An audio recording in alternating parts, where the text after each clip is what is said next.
we are going to be talking about the Pope. We got a Vatican's Pius XII archive shed light on another contentious chapter, the Region of Christ scandal. Oh yeah, this is going to be a fun one, I can already tell. Vatican City recently opened archives of Pope Pius XII have shed new light on claims the World War II era Pope didn't speak out about the Holocaust, but they are also providing details about another contentious chapter in Vatican history, the scandal over the founder of the Legionaries of Christ.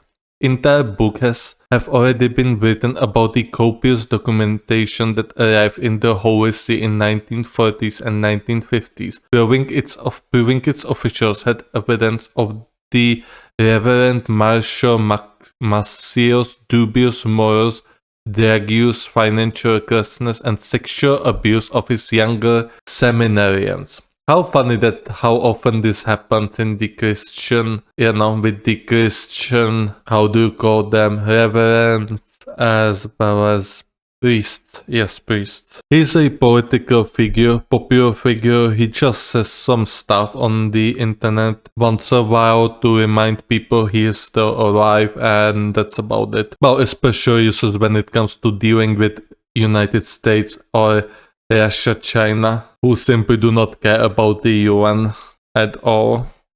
Yet it took the Holy See more than half century to sanction Massio, and even more for it to acknowledge he was a religious fraud and con artist who molested his seminarians, fathered 3 children, and built a secretive, cult-like religious order to hide his double life. GG.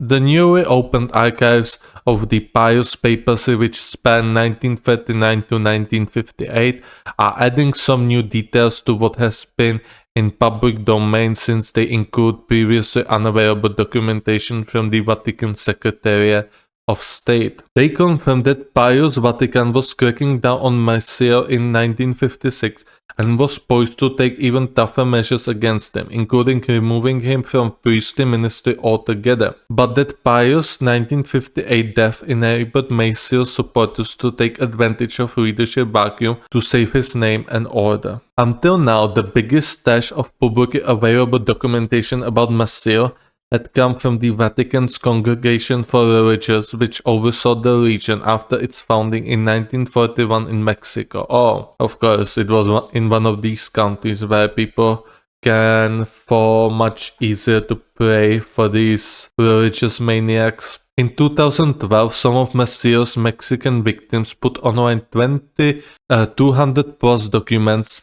spanning the 1940s to 2002 that they obtained from someone with access to Congregation for Religious Archive. These documents, also in the book La Voluntad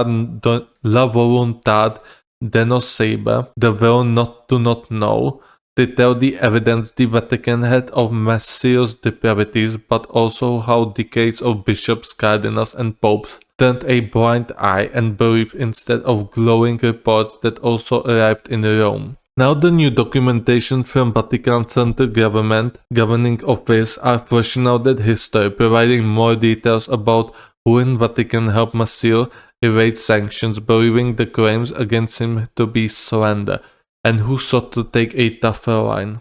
One new document being published in Sunday's Corriere della Sera cultural supplement La Lettura contains the original draft of an October 1st, 1956 memo by the number 3 in the Vatican Office for Religious Orders. On that day, Massio arrived in Rome after he had been suspended by the Vatican as a Legion superior and ordered to go into detox to kick morphine addiction. According to the memo, Vatican's Congregation for Religious wanted an additional measure imposed on Massio, that he be barred from having contact with young seminarians or risk of being suspended from priestly ministry altogether, meaning he couldn't celebrate Mass publicly, hear confessions, or celebrate any other sacraments as a priest. The author of the note, the Reverend Giovanni Battista Scapinelli, wrote that if Massio come to the congregation, I will order him to get treated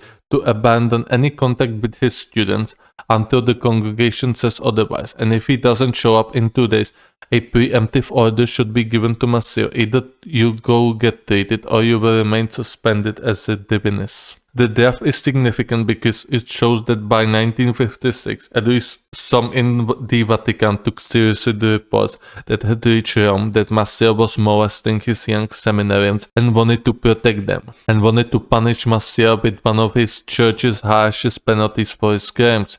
It would take 50 years, though, until 2006, for the Vatican to finally condemn Masseo to a comparatively light sentence of lifetime penance and prayer for sodomizing his young recruits. And this is in a nutshell why churches should be much more overseen by the government, and the people, if somebody is found out to actually sexually exploit his or her students, should be punished accordingly by the law. I mean, I think he was probably dead in 2006, so he was never arrested. However, if Rome knew about this in 1956 and it took them 50 years to condemn it, and you still have people in the US who think mixing religion and politics is a good idea. It's never a good idea. A subsequent draft of the October 1st, 1956 memo was published in 2012 by the Mexican victims. It showed that Scapinari had sketched out his original order for Masseo to refrain from having contact with his seminarians and merely ordered Masseo to get medical treatment for the drug addiction. It contains another page and a half of handwritten notes as if Scapinari rewrote it following consultation with others. Also, others probably had a different thing in mind. The Secretariat of State Archives contained what appears to be final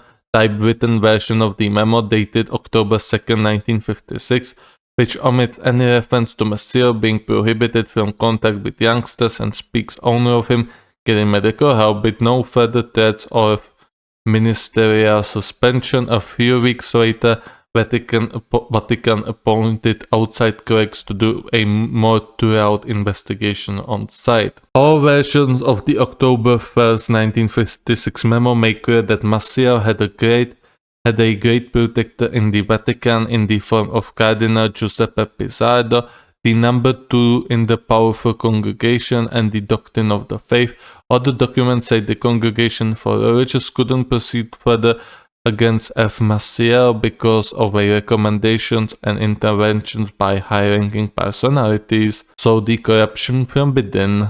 Not surprised at all. Scalpiner suggests that Pius was fully versed in the Masseo affair and had endorsed his removal as regent superior, writing that Masseo has been temporarily removed for reasons known to the Holy Father. Indeed, in September of that year, the Congregation for Religious handed over a file of abundant documentation for Pius to read, with a cover letter recalling that the congregation had never wanted to recognize the region as pontifically approved religious order because of its serious concerns about Masseo. Pius died 2 years later on October 9, 1958. In the chaos of a new papacy, a change in leadership in the Congregation for Religious and interventions by Masseo's supporters, Masseo was reinstalled as a superior of the region in early 1959.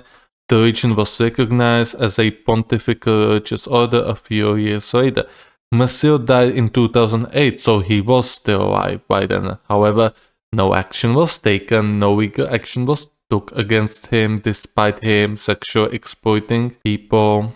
That's great, that's simply great. He did nothing good. Masseo died in 2008. A year later, the region admitted to some of its crimes, and a year after, the Vatican took the region over and imposed process of reform and purification. That should have never happened to begin with, but corruption in church. What to say?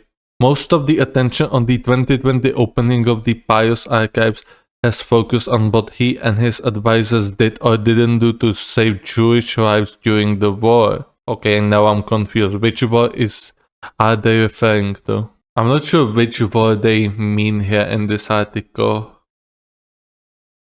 Probably probably not the 7 Days War. I see. Yeah, I see. The World War II, yes.